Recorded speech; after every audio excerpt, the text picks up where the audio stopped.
नमस्कार परीक्षार्थियों, मैं जितेंद्र पांडे आप लोगों के बीच आज कैलेंडर लेकर उपस्थित हूँ और कैलेंडर से उत्पन्न होने वाली बहुत जटिल से जटिल बाधाओं को हल करने का आज आप लोगों को मैं एक मार्ग प्रशस्त करूँगा।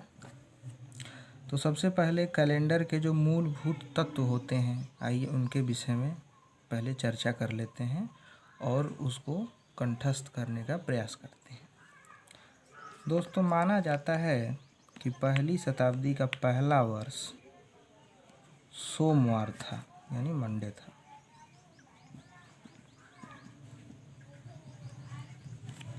इसी प्रकार हम जानते हैं एक क्रम में हमें आज ये ज्ञात है कि संडे, मंडे, ट्यूसडे, वेडनेसडे ऐसे आते हैं, लेकिन संडे से स्टार्ट ना होकर के मंडे से स्टार्टिंग होती है।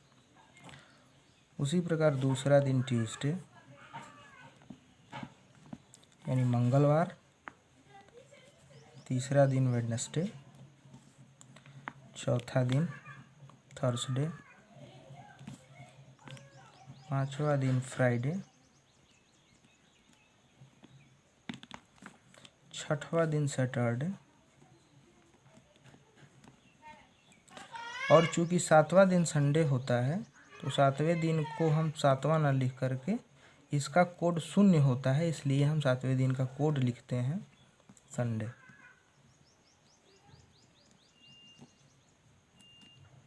ये तो दिनों को लेकर के एक चार्ट हो गया। अब दूसरा चार्ट होता है वर्ष को लेकर के। जैसे कोई वर्ष शताब्दी वर्ष होता है, कोई वर्ष लीप वर्ष होता है। तो आइए पहले जानते हैं कि लीप वर्ष कैसे ज्ञात करते हैं और शताब्दी वर्ष कैसे ज्ञात करते हैं, और ज्ञात होने के बाद उनसे हमें क्या प्राप्त करना है। हमें अतिरिक्त दिनों की संख्या ज्ञात करनी होती है, तो कैसे उसके अतिरिक्त दिनों की संख्या ज्ञात करते हैं। तो आपके सामने कुछ मैं वर्ष लिख रहा हूँ।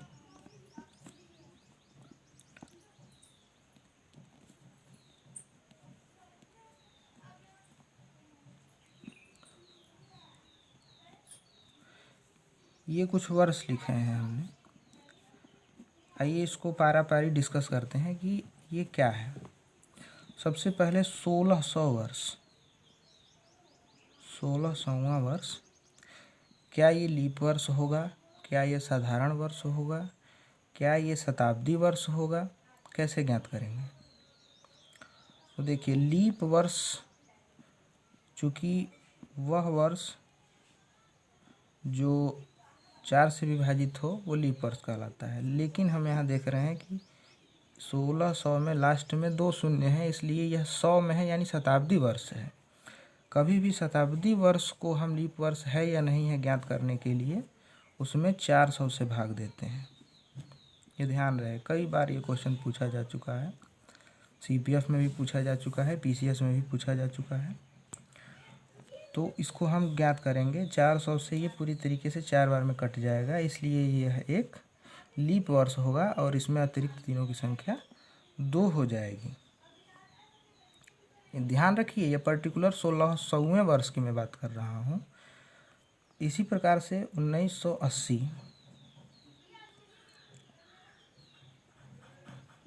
यह एक शताब्दी वर्ष नहीं है, इसके बीच पीछे 2 शून्य नहीं है, इसलिए हम इसको 4 से भाग दे करके देखते हैं कि यह एक लीप वर्ष है या नहीं है। 4 चौके 16, 3 बच गया, 4 9 36, 2 बच गया, 4 5 20। तो यह एक पूरी तरीके से कट जाता है, इसलिए यह एक भी लीप वर्ष होगा और इसमें अतिरिक्त दिनों की संख्या 2 हो जाएगी। इसी प्रकार से आगे बढ़ते हैं, 1947 को देखते हैं।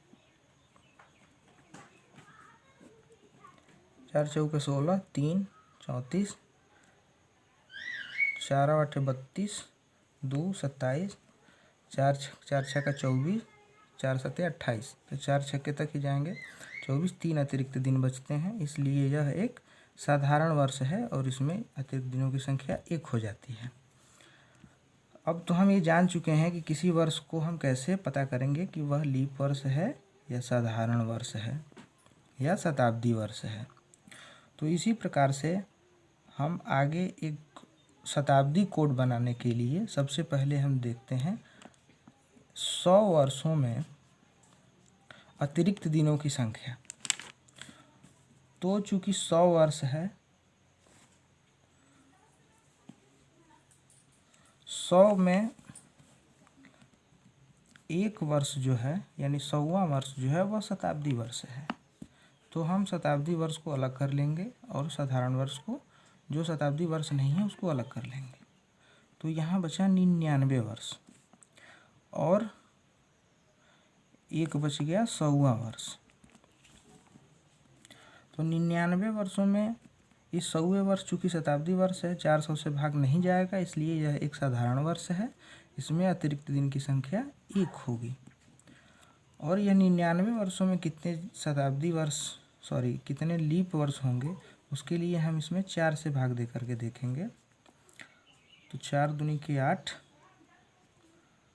और 4 दूनी के 8, 4 दूनी के 8 9 और 19, तो 4 चौक के 16, 3 बचा शेष, यानी कि इसमें 24 शताब्दी वर्ष होंगे। यह पूरी तरीके से नहीं कट रहा है, हमें काटने की ज़रूरत भी नहीं है। हमें केवल यह ज्ञात करना है कि इसमें कितने लीप वर्ष हैं, यानी 24 लीप वर्ष हुए। अब इसके 2 मेथड हैं।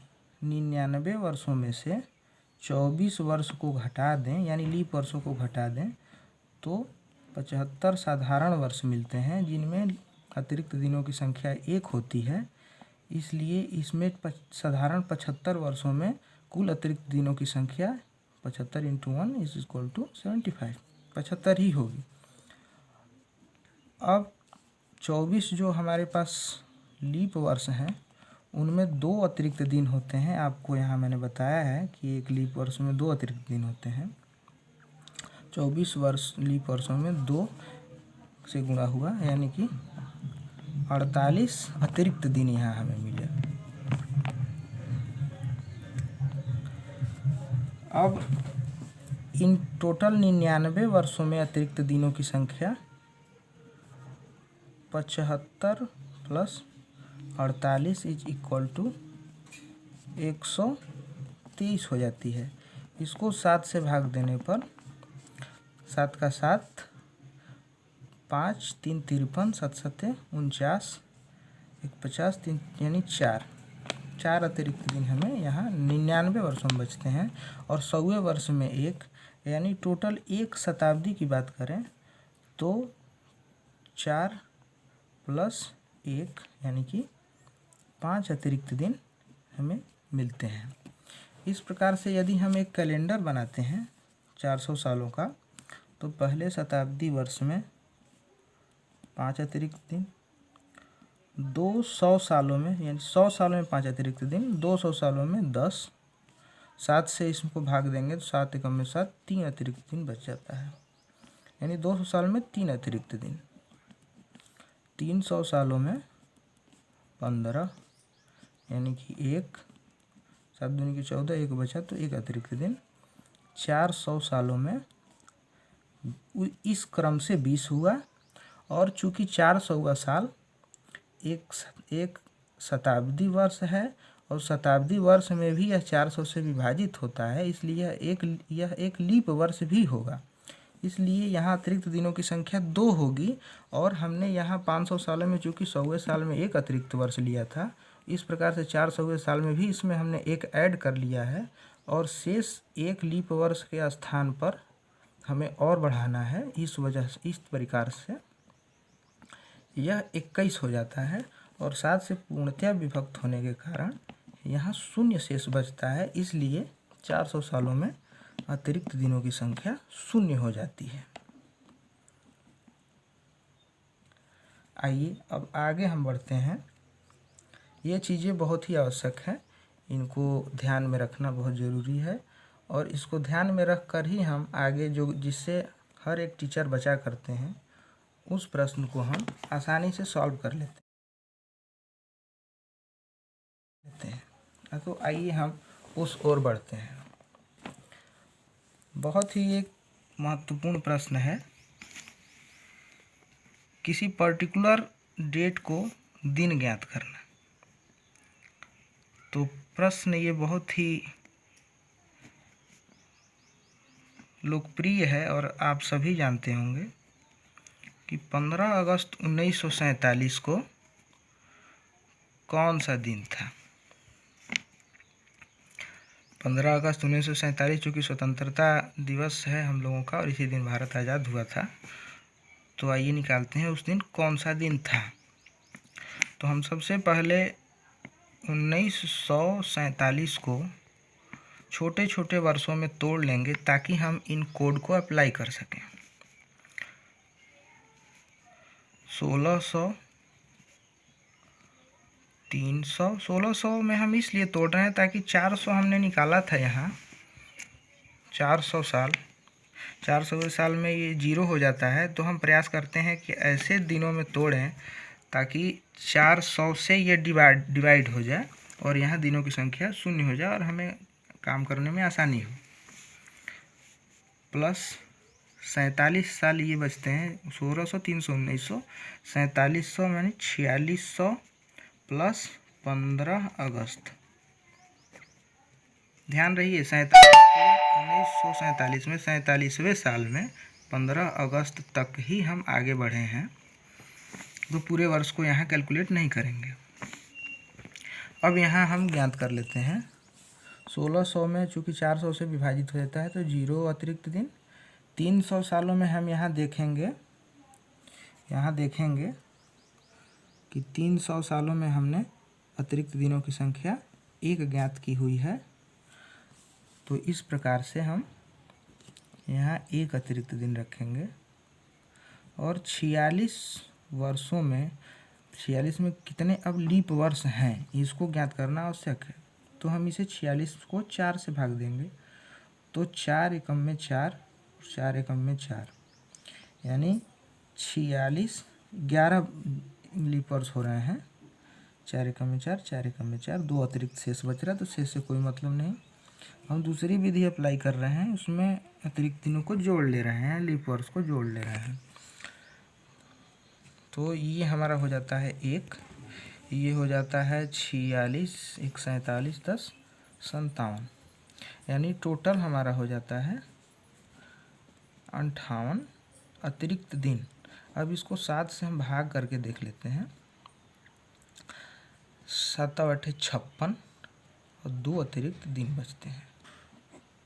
ठीक, इसको छोटा कर लिया हमने। 2 अतिरिक्त दिन हमें 1946 तक मिला।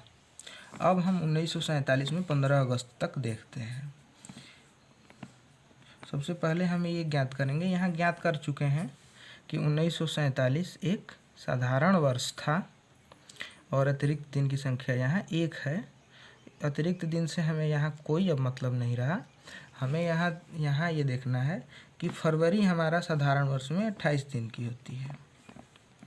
तो जनवरी, फरवरी, मार्च, अप्रैल, मई, जून, जुलाई, अगस्त।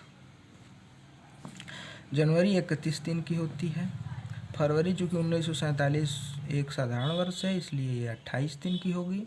मार्च फिर 31, अप्रैल 30, मई 31, जून 30, जुलाई 31, अगस्त 15 दिन, क्योंकि 15 तारीख को ही हमें ज्ञात करना है।